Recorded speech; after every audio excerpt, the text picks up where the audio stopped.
자, 여러분 자산을 어떻게 관리하십니까? 잘 관리할 자산이 없어서 잘 모른다고요?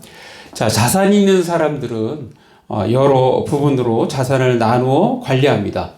자, 나름대로 포트폴리오를 구성해서 관리합니다. 부동산, 주식, 비트코인, 금, 채권, 펀드, 저축 등으로 나누어서 관리합니다. 자, 이렇게 관리하는 가장 큰 이유는 먼저는 있는 자산을 안전하게 지키는 것이 1차적인 목적입니다. 그리고 두 번째는 현재 있는 자산을 증식시켜 나가는 것입니다. 자, 오늘 말씀 제목, 믿음은 엄청난 영적 자산입니다. 라고 그렇게 정했습니다. 자, 믿음도 자산이라는 것입니다. 자, 잘 들어보지 못한 말씀이죠? 사실 저도 그랬습니다. 자, 오늘 설교를 준비하면서 말씀을 묵상하는데 이 부분에 인식을 새롭게 하게 되었습니다. 자, 우리가 가지고 있는 믿음이 자산은 자산인데 눈에 보이지 않는 영적 자산입니다. 자, 먼저는 믿음이 왜 영적 자산인지 또한 그것을 성경에서는 어떻게 표현하는지를 먼저 찾아 읽어보겠습니다. 자, 디모데후서 1장 5절 말씀입니다. 자, 이 디모데후서는 사도 바울이 영적인 아들 디모데에게 이렇게 편지를 쓴 서신에서 디모데를 생각할 때 늘 기쁜 거야. 그의 신앙생활과 그의 태도와 모든 걸 생각할 때. 자, 그런데 그 이유, 이는, 자, 우리 한번 디모데후서 1장 5절 같이 읽습니다. 시작. 이는 내 속에 믿음이 생각하니라. 이 믿음은 먼저 내 외조모 로이스와 내 어머니 유니게 속에 있더니 내 속에도 있는 줄을 확신하노라. 예. 자, 뭐라고 얘기합니까? 내 속에 거짓이 없는 믿음이 있다. 그러니까 믿음이 있음을 생각한다. 근데 그 믿음은 어떻게 해요? 어떤 영향을 받았냐면 외할머니, 외조모 로이스, 또 어머니 유니게. 예. 그래서 어머니는 당연하지만 우리가 외할머니, 할머니도 손주들한테 영향력을 끼칠 수 있다는 거. 이거 우리가 늘 생각하면서 우리는 살아가야 합니다. 자, 몇 가지 실제 예를 더 들겠습니다. 누가복음 17장 6절에 보면 자, 성경은 이렇게 말씀하십니다. 우리 말씀 한번 보겠습니다. 누가복음 17장 자, 6절 말씀. 자, 우리 한번 같이 읽어볼까요? 시작. 주께서 이르시되 너에게 겨자씨 하나일 만한 믿음이 있었더라면 이 뽕나무더러 뿌리가 뽑혀 바다에 심겨라 하였을 것이요. 그것이 너에게 순종하였으리라. 예. 자, 겨자씨 하나일 만한 믿음이 있으면 이런 엄청난 역사가 일어난다는 거예요. 그러니까 겨자씨 하나일 만한 믿음이 제자들한테 있다는 거예요, 없다는 거예요? 없다는 거죠. 예, 없기 때문에 그런 역사가 일어나지 않다라고 말씀하고 있는 것입니다. 그만큼 믿음이 엄청난 자산인 것입니다. 자, 하나 더 보겠습니다. 자, 마가복음 16장 자, 17절 말씀. 자, 믿음이 어떤 파워가 있는지 한번. 자, 마가복음 16장 17절 같이 읽습니다. 시작. 믿는 자들에게는 이런 표적이 따르니 곧 그들이 내 이름으로 귀신을 쫓아내며 새 방언을 말하며 18절 뱀을 집어 올리며 무슨 독을 마실지라도 해를 받지 아니하며 병든 사람에게 손을 얹은 즉 나으리라 하시더라. 예. 자, 이것이 믿는 자들에게 따르는 표적인 거예요. 그러니까 믿는 자들에게는 이러한 증거가 나타난다는 거예요. 믿는 자들에게는 자, 믿는 자들에게는 이러한 것이 동반한다는 거예요. 동반. 근데 여기 보니까 귀신을 쫓아내는 능력, 새 방언을 말하는 거, 이거 배우지 않아도 어떤 언어를 이야기하는 걸 얘기합니다. 뱀을 집어 올리는 거, 무슨 독을 마실지라도 해를 받지 아니하는 거, 또 병든 사람이 손을 얹은 즉 낫는다는 거. 자, 여기까지 들은 말씀을 정리해 볼 때 믿음이 영적 자산이 된다는 것이 수긍이 되십니까? 네. 자, 그것도 엄청난 영적 자산이라는 것입니다. 자, 그렇지 않습니까? 믿는 자들이 내 이름으로 귀신을 쫓아내며 새 방언을 말하며 뱀을 집어 올리며 무슨 독을 마실지라도 해를 받지 아니하며 병든 사람에게 손을 얹은 즉 나으리라. 정말 얼마나 대단한 능력입니까? 자, 우리 옆 사람 보면서 인사합니다. 당신은 엄청난 능력자입니다. 당신은 엄청난 능력자입니다. 당신에는 엄청난 영적 자산이 있습니다. 당신은 엄청난 영적 자산이 있습니다. 자, 오늘 본문은 한 사역을 마치고 강 건너편으로 가자는 예수님의 말씀에 따라 배를 통해 가는 도중 큰 풍랑을 만납니다. 자, 제자들은 무서워하며 들어오는 그러한 물을 계속해서 퍼나르지만 역부족입니다. 자, 그래서 주무시는 예수님을 깨우며 상황을 알리며 도움을 요청합니다. 자, 예수님은 바람과 바다를 꾸짖음으로써 잠잠케 하십니다. 그리고 제자들을 향하여 말씀하십니다. 어찌하여 이렇게 무서워하느냐? 너희가 어찌 믿음이 없느냐? 라고 말입니다. 제자들은 서로를 바라며 고백합니다. 이분이 누구이기에 바람과 바다도 순종하는가? 라고 말입니다. 이것이 본문 내용인데요. 자, 여기서 우리가 주목해야 할 것은 이 두 절만 집중적으로 보겠습니다. 자, 마가복음 4장 39절. 자, 우리가 아까 읽었지만 같이 다시 한번 읽습니다. 시작. 예수께서 깨어 바람을 꾸짖으시며 바다더러 이르시되 잠잠하라 고요하라 하시니 바람이 그치고 아주 잔잔하여 지더라. 자, 40절도 있습니다. 이에 제자들에게 이르시되 어찌하여 이렇게 무서워하느냐? 너희가 어찌 믿음이 없느냐 하시니. 자, 특별히 우리 40절이 오늘 말씀의 핵심 구절입니다. 자, 이에 제자들에게 이르시되 어찌하여 이렇게 무서워하느냐? 너희가 어찌 믿음이 없느냐 하시니. 자, 믿음이 없느냐 하시니 이 말씀은 뭐예요? 믿음이 있고 없고, 즉 믿음의 유무의 문제를 말씀하고 있습니다. 자, 이 말씀이 의미하는 것은 무엇입니까? 너희도 할 수 있다는 것 아닙니까? 자, 이 말씀을 보다 입체적으로 종합적으로 읽는 방법이 있습니다. 그것은 성경에서 이 부분에 대하여 기록한 말씀을 전부 모아서 종합적으로 판단하는 것입니다.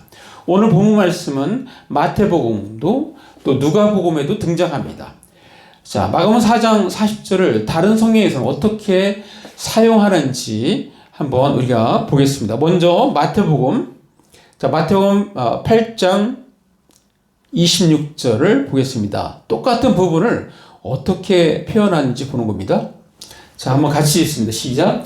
예수께서 이르시되 어찌하여 무서워하느냐? 믿음이 작은 자들아 하시고 곧 일어나사 바람과 바다를 꾸짖으시니 아주 잔잔하게 되거늘. 자, 여기서는 뭐라고 표현합니까? 믿음이 작은 자들아. 믿음이 작은 자들아. 어찌하여 무서워하느냐? 믿음이 작은 자들아. 자, 믿음은 가지고 있는데 그것을 전제로 하는 거죠. 단지 그 믿음이 작으냐 크냐를 말씀하고 있습니다. 자, 하나 더 보겠습니다. 이번에는 누가복음으로 가보세요. 누가복음. 자, 누가복음 8장 25절 말씀입니다. 자, 한번 같이 읽습니다. 시작. 제자들이 이르시되 너희 믿음이 어디 있느냐 하시니 그들이 두려워하고 놀랍게 여겨 서로 말하되 그가 누구기에 바람과 물을 명함에 순종하는가 하더라. 자, 여기서는 너의 믿음이 어디 있느냐라고 말씀하고 있습니다. 자, 오늘 본문과 마찬가지로 너에게는 믿음을 어디에 두고 왔느냐라는 뉘앙스의 말씀인 것입니다. 자, 오늘 본문과 마태복음, 누가복음을 같이 합해서 보면 그걸 정리하면 이렇습니다. 믿음을 소유의 개념으로 받아들일 수 있다는 것입니다. 믿음을 소유의 개념.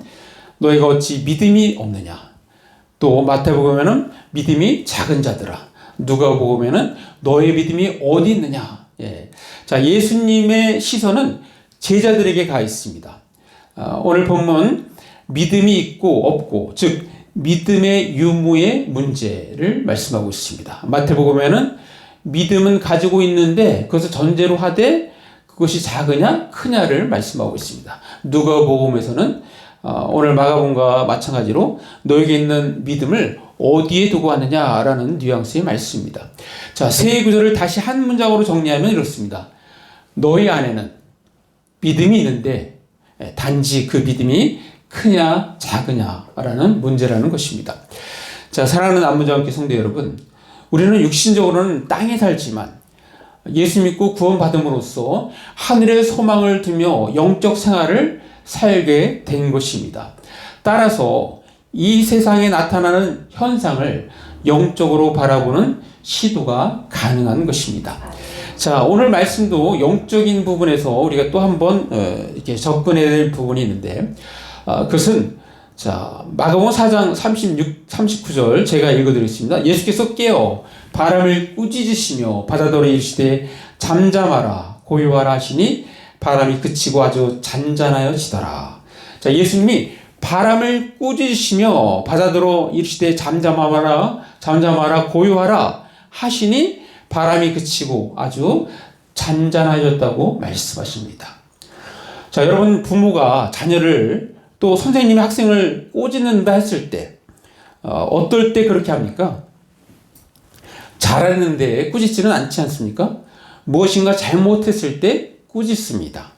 오늘 말씀은 바람과 바다가 하나의 인격체처럼 대하고 있습니다. 살아있는 존재라는 것입니다. 다른 부분도 한번 찾아 읽겠습니다. 자, 인격체로 다루는 부분, 다른 부분 한번 찾아 읽겠습니다. 자, 시편 106편. 자, 시편 106편은 그 이스라엘 백성이 애굽에서 이렇게 탈출할 때 앞에 홍해 바다가 이렇게 있었잖아요. 자, 그 부분에 대해서 말씀하는 거예요. 자, 하나님은 자기 이름을 위하여 또 큰 권능을 많은 사람들한테 알리는데, 자, 우리 시편 106편 9절 같이 읽습니다. 시작. 이에 홍해를 꾸짖으시니 곧 마르니 그들을 인도하여 바다 건너가기를 마치 광야를 지나감 같게 하더라. 예. 자, 지금 홍해를 어떻게 했다고? 꾸짖으셨다고. 지금 홍해는 어떤 역할을 해요? 이스라엘 진로를 지금 막는 역할을 하잖아요. 그러니까 하나님께서 꾸짖으시니까 바닷길이 열리는 거예요. 바닷길이. 예. 자, 예수님도 특별히 신약에서 예수님께서 마귀를 꾸짖는 장면이 나옵니다. 예, 마귀를 내어 쫓는 거예요.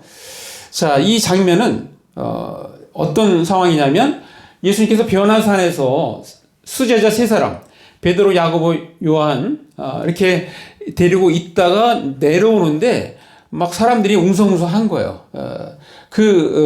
사건이 있었는데 그 사건은 어떤 사람이 문제가 있었는데 그 문제를 해결해 달라고 제자들한테 왔어요. 근데 제자들이 그것을 해결을 못 하는 거예요. 예. 자, 해결을 못 하는 그 부분에 자, 예수님께서 이제 해결해 주시는 건데, 자, 마태복음 17장 18절 우리 한번 같이 읽습니다. 시작. 이에 예수께서 꾸짖으시니 귀신이 나가고 아이가 그때부터 나으리라. 예. 자, 이 상황이 지금 주여 내 아들을 불쌍히 여기소서, 간질로 심히 고생하여 자주 불에도 넘어지며 물에도 넘어지는지라. 근데 이 간질이 귀신으로부터 온 거예요. 귀신으로부터. 그러니까 예수님은 그 귀신을 내어 쫓으니까, 꾸짖으시니까 그 귀신이 나가면서 바로 그 아들이 온전해지는 것입니다. 자, 오늘 이 말씀들을 정리하면 오늘 본문에 등장하는 바람과 파도는 예수님의 사역을 방해하는 현상이 되는 것입니다. 그도 그런 것이 오늘 본문 사건 다음에는 어떤 사건이냐면 거라사 귀신 들린 사람이 등장합니다. 자, 이 사람은 좀 특별합니다. 왜냐하면 보통 귀신 들린 사람 그냥 뭐 우리 하나 생각하잖아요. 근데 이 사람은 군대 귀신이 들린 사람, 군대 귀신. 그러니까 군대라면 어마어마한 숫자잖아요. 그럼 군대가 몇 명이냐? 했더니 나중에 보니까 2,000마리, 약 2,000마리나 돼요. 어떻게 하냐면 돼지떼에 들어가라 했더니 2,000마리가 바다로 뛰어들어가 몰사당하거든요. 2,000마리. 귀신이 2,000마리 들어있으니까 얼마나 대단한 힘이 있는지 막 세상을도 끊을 정도의 힘이 있는 사람이야. 그 사건이 등장하거든요. 근데 그 사건은 마가복음만 있는 게 아니라 마태복음, 누가복음에도 동일하게 이 사건 다음에 그 사건이 등장합니다. 예. 그러니까 어마어마한 사건이 기다리고 있는 거예요. 귀신이 2,000마리가 넘는 그 귀신이 지금 예수님으로 인해서 쫓겨날 판인 거예요. 그 귀신들한테는 엄청난 위기 상황인 거예요. 위기 상황. 그러니까 그 예수님이 다가오지 않도록 막는 역할이 파도와 바람, 바람과 바다, 그것이 작동하고 있는 것입니다. 그런 영적 현상이 있는데 사실 이것은 성경에 소개하는 게 아닙니다. 제가 이제 묵상할 때 그렇다는 거예요. 묵상할 때. 자, 우리가 생각할 때 그러면 모든 뭐 파도나 이런 게 다 귀신이 하는 거냐? 그건 아닙니다. 그건 아닌데 어떤 특별한 경우에 있어서는 그런 역사가 있다는 거예요. 그것을 영적으로 바라보는 그러한 자세와 태도가 필요합니다. 자, 예수님이 다가오는 것을 군대 귀신은 인식하고 있었어요. 그리고 거기에는 군대 귀신이 있는 것을 예수님도 인식하고 있어요. 그런데 누군 몰라요? 제자들도 모르고 무리들은 몰라요. 우리는 아무도 몰라요. 그렇지만 예수님도 알고 귀신들은 아는 거야. 이게 바로 영적인 현상입니다. 예. 눈에 보이진 않지만 뭔가가 일어나고 있는 거예요. 뭔가가 일어나는 거예요. 예. 자, 우리가 그 단서가 되는 말씀 한번 보겠습니다. 자, 마가복음 4장 다음에는 이제 5장이죠. 5장 1절부터 그 사건이 이제 나타나는데, 자, 그 부분 제가 5장 1절 제가 읽겠습니다. 예수께서 바다 건너편 거라사인의 지방에 이르러. 자, 2절 같이 있습니다. 시작. 배에서 나오심에 곧 더러운 귀신 들린 사람이 무덤 사이에서 나와 예수를 만나니라. 여러분 신기하지 않아요? 지금 영적으로 막 예수님이 강력한 뭐가 오니까 귀신들이 반응하잖아요, 지금. 예. 오라고 하지 않았는지도 안 했는데도 예수님 앞으로 나오잖아요, 지금. 예수님 앞으로 나와요. 자, 예수님 앞에 나오는데, 자, 뭐라고 그들이 고백하는지. 자, 우리 한번 5장 7절 말씀 한번 같이 있습니다. 5장 7절 시작. 큰 소리로 부르짖어 이르되 지극히 높으신 하나님의 아들 예수여, 나와 당신이 무슨 상관이 있나이까? 원하건대 하나님 앞에 맹세하고 나를 괴롭히지 마옵소 하니. 자, 여기 보면 제자들은 예수님이 바람과 바다를 잠잠하라 했을 때 이렇게 멈췄잖아요. 그래서 사람들이 이 사람이 누구이기에 자연도 바람과 바다가 순종하느냐 모르잖아요. 제자들은 몰라. 근데 귀신을 알고 있잖아요. 귀신은 뭐라고 알고 있어요? 하나님의 아들 예수요. 하나님의 아들 예수요. 영적으로는 이게 분명히 보여지는 것입니다. 그래서 어떻게 우리를 괴롭히지 말라고 그러면서, 자, 이 마귀가 이제 어떤 행동을 하게 되면, 자, 8절 한번 같이 있습니다. 8절 시작. 이는 예수께서 이미 그에게 이르시기를 더러운 귀신아 그 사람에게서 나오라 하셨습니다. 예. 벌써 이렇게 영적으로는 보이지 않는 세계에서 벌써 이런 것들이 오가고 있는 거예요. 그러니까 귀신 들린 자가 그 군대 귀신이 와서 나가라고 하니까 나가는데 이 귀신들도 부탁하는 거예요. 자, 뭘 부탁하냐면 귀신들이 정말 두려워하는 게 있어요. 자, 그것을 누가복음에 보면은 무엇인지 우리가 눈치챌 수 있습니다. 자, 누가복음 한번 보겠습니다. 자, 누가복음 8장 31절 무엇을 두려워하는지 여기서 나타납니다. 우리 한번 같이 있습니다. 시작. 무적행으로 들어가라 하지 마시기를 간구하다. 지금 귀신들이 뭘 두려워하냐면 예수님이 자기들을 무적행으로 보낼까봐 그걸 걱정하고 있는 거예요. 제발 거기면 보내지 말아달래. 거기 가면 끝이니까. 그러니까 귀신들은 그걸 협상하기 위해서 내려온 거예요, 지금. 그래서 어떻게 할까 했더니 옆에 이제 돼지떼가 있었어요, 돼지떼. 그 돼지떼로 들어가라 했더니 돼지들이 갑자기 잘 놀다가 갑자기 그냥 엄청난 파워가 들어오니까 깜짝 놀래갖고 바다로 이렇게 뛰어든 것입니다. 자, 이런 영적 현상, 우리는 몰라요. 그렇지만 이렇게 우리가 영적으로 깨어있게 되면 이런 부분들을 우리가 점점점 캐치하는 사람이 되어야 하는 것입니다. 자, 이 정도 되면 예수님이 다가오심으로 자신의 존재의 위협을 느낀 마귀가 바람과 바다를 이용해서 예수님의 상륙을 막았던 것은 아닌지 유추해 볼 수 있는 것입니다. 제가 지금 한 말은 성경에서 주장하는 것이 아닌 것입니다. 이것은 본문을 묵상하면서 제가 이렇게 설교 준비할 때 어떻게 하냐면 주일날 오후에 저녁 때 다음 할 설교 본문을 정합니다. 그리고 일주일 동안 기도하면서 묵상하면서 그리고 그때 생각나는 거 적고 토요일날 정리를 해요. 정리. 그래서 이렇게 하는 것입니다. 자, 특별한 상황에 나타나는 이러한 영적 현상들, 이런 것들을 우리가 반응해야 되는데 우리는 기도로 이러한 것들을 하나님께 아뢰고 하나님께 질문하고 또 하나님의 말씀에 귀를 기울여야 하는 것입니다. 자, 사랑하는 나무잡기 성도 여러분, 우리에게 있는 믿음, 곧 영적 자산은 잘 관리해야 합니다. 자, 기본적으로 영적 자산이 더 불어나도록, 먼저 없어지지 않도록 지켜야 되고, 더 불어나도록, 우리의 믿음이 더 커지도록 우리는 관리해야 하는 것입니다. 자, 그리고 어떻게 합니까? 그 영적 자산을 사용해야 할 때 사용하는 것입니다. 사용. 자, 영적 자산은 곧 우리 자신의 영적 파워가 되는 것입니다. 그 파워는 엄청난 것입니다. 우리는 이 파워를 필요할 때마다 사용할 수 있는 사람이 되어야 하는 것입니다. 자, 신약 성경에 오병이어 사건이 있죠. 오병이어 사건. 수많은 무리가 예수님께로 나와서 말씀을 듣고 또 병 낫는 기적들을 보고 했어요. 그런데 날이 저물어졌어요. 자, 이것은 빈돌이고 날이 이미 저물어졌기 때문에 예수님이 제자들이 예수님께 와서 이야기합니다. 저들을 보내어 마을로 들어가 먹을 것을 이렇게 먹게 해 달라고 제자들이 이렇게 예수님께 부탁을 해요. 그런데 예수님 뭐라고 말씀하십니까? 자, 그 부분 한번 볼게요. 자, 마태복음 14장 16절 말씀. 자, 한번 같이 읽습니다. 시작. 예수께서 이르시되 갈 것 없다. 너희가 먹을 것을 주라. 네. 너희가 먹을 것을 주라. 제자들은 감당할 수 없는 믿음입니다. 그런데 예수님은 너희가 먹을 것을 주라. 너에게는 그런 능력이 있다는 거예요. 자, 우리는 받아들이지 못하지만 이 말씀에는 너희가 할 수 있다라는 것을 전제로 합니다. 따라서 알고 보면 믿음은 엄청난 영적 자산인 것입니다.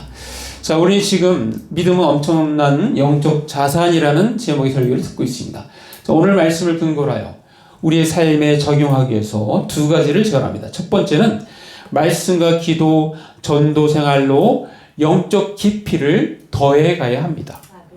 말씀과 기도, 전도 생활로 믿음을 더해 가야 한다는 것입니다.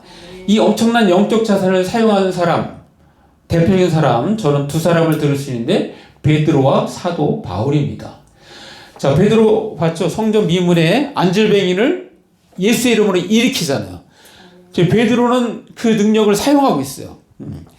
자기 안에 있는 믿음을 사용하고 있습니다. 자, 그래서 이 베드로와 사도 바울의 특징을 보면 이 사람들은 어떤 특징이냐면 행동하는 사람들이에요. 행동하는 사람. 자, 그래서 우리 말씀 한번 보겠습니다. 성경에는 행동하는 것에 대해서 아주 우리에게 강하게 언급하는 말씀 한번 보겠습니다. 자, 야고보서 2장 18절 말씀. 자, 우리 한번 같이 읽습니다. 시작. 어떤 사람은 말하기를 너는 믿음이 있고 나는 행함이 있으니 행함이 없는 내 믿음을 내게 보이라. 나는 행함으로 내 믿음을 내게 보이리라 하리라. 예. 자, 믿음이 있고 없고 말로 아무리 떠들어봤자 소용이 없고 그것을 행함으로 보이라. 행함으로. 내게는 강한 믿음이 있다. 큰 믿음이 있다는 것을 행함으로 보이라. 행함으로. 자, 믿음은 엄청난 영적 자산입니다. 그렇다면 우리가 어떻게 해야 할까요? 두 번째는 하나님의 능력을 힘입어 생활하는 것을 사모해야 합니다. 우리는 그런 것을 사모해야 돼요. 사모. 자, 우리 한번 성경에서는 어떻게 말씀하는지, 이 세상에 대해서 예수님이 어떻게 행하셨고 말씀하시는지를 한번 잠깐 보겠습니다. 요한복음 16장 33절 말씀. 자, 우리 한번 같이 읽습니다. 시작. 이것을 너에게 이르는 것은 너희로 내 안에 평안을 누리게 하려 함이라. 세상에서는 너희가 환난을 당하나 담대하라. 내가 세상을 이겨노라. 예, 세상을 이겼다고 선포하고 있습니다. 그래서 우리에게 담대하라고 말씀하고 있어요. 담대하라. 예. 자, 전도할 때 이를 적용할 수 있습니다. 우리에게는 엄청난 영적 자산이 있기 때문에 이웃을 전도하는 데 있어서도 사용해야 합니다. 전도할 때 더 힘있게 자신감 있는 목소리로. 예. 저도 그 사람들 전도하다 보니까 따뜻하니까 10사람이 쫙 나와 있어요. 제가 딱 나눠주고 제가 딱 가운데 서서 선포합니다. 여러분, 철학자 한병채 씨, 세계적인 철학자입니다. 그 사람이 이 시대를 불안사회라고 했습니다. 불안사회. 여러분 공감하지 않습니까? 전쟁 있죠. 기후변화 있죠. 팬데믹 있죠. 불안사회. 여기에는 희망이 필요하답니다. 예수님이 희망입니다. 예수님이 희망입니다. 이 얘기할 때는 정말 크게 자신감 있게 담대하게 해요. 이렇게 담대하게 하면요, 아무 얘기 못합니다. 그런 영적 파워가 그 말 속에 나타나는 거야. 이렇게 전도할 때 활용하는 것입니다. 자, 어느 날 한 남자 노인이 요양병원에 가자면서 택시를 탔어요. 택시를 타고 가는데 앞에 차가 많이 막히는 거예요. 그랬더니 이 노인, 남자 노인이 막 안절부절을 못해요. 그러니까 좀 기사가 묻습니다. 아니, 할아버지, 뭐 노인 요양병원에 빨리 가야 될 필요가 있습니까? 라고 이렇게 묻습니다. 예. 자, 그러면서 그랬더니 할아버지가 자기 와이프가 거기 있는데 치매에 걸렸대요. 치매에. 예. 그래서 자기를 못 알아본대요. 자기를.